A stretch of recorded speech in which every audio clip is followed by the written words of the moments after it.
Well, my name is Mike Davis. I am, among other things, a pastor. I pastor a church called the Oasis in Chino, California. Uh, and it's one of the things that I do. And I encountered the Tru316 message it was because of doing research on a message that I was presenting, a series that I was presenting from my church that we called Who's the Boss? Women and Men in Biblical and Cultural Context.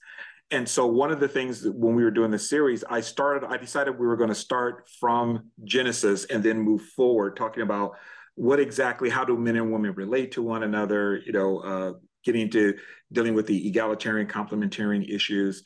So I started off with Genesis 1, then went to Genesis 2, and then got into Genesis 3. And I know that over in Genesis 3, there was talk about Eve being cursed and Adam being cursed and everything. So I wanted more research on that because one of the things that we were doing that I sought to do in this series is really deal with the historical and cultural context.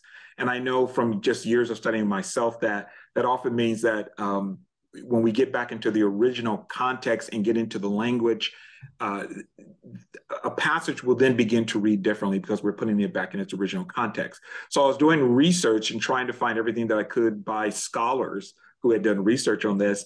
And I came across the research of your wife, I believe Joyce, and I came across Joy. I came across her research. I came across Joy's research. And at the same time, I was doing some reading in a book called Rediscovering Eve by Carol Myers, and it just so fit with each other. And so I just brought it together. And when I presented the message on Genesis 3:16, I just brought that research in. And it really made a big difference in terms of how we interpreted the text. And then how, for me, the difference that it makes is how it changed how we see the relationship between men and women and what God originally intended and what the text was saying and not saying. And for so many people who have been watching this series, I've been getting such feedback behind the scenes saying, thank you so much for clearing that up and making that clear. It's nice to know that we're not cursed. It's nice to know that God is not down on women. So I found it to be very liberating especially for women. I found it to be very liberating for them.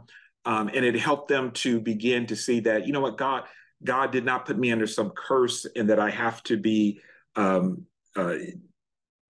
a slavery submitted role to my husband or to other men, but that's not what the text is saying at all. So I just found it to be very, very liberating, just for me and my own understanding, but then in teaching it to other women, or teaching the series, other women were writing me and saying, thank you so much. That really helped me tremendously. So that was personally just fulfilling for me to know that people were being set free. That was the goal of our series originally. It was for people to get to the truth. And I believe what Jesus said, you shall know the truth and the truth will make you free. And we've been finding that to be true. So the research really helped to bring out the truth of what the text was saying, to bring liberty and a greater sense of freedom for those who have been bound by what I consider to be a misinterpretation of the text.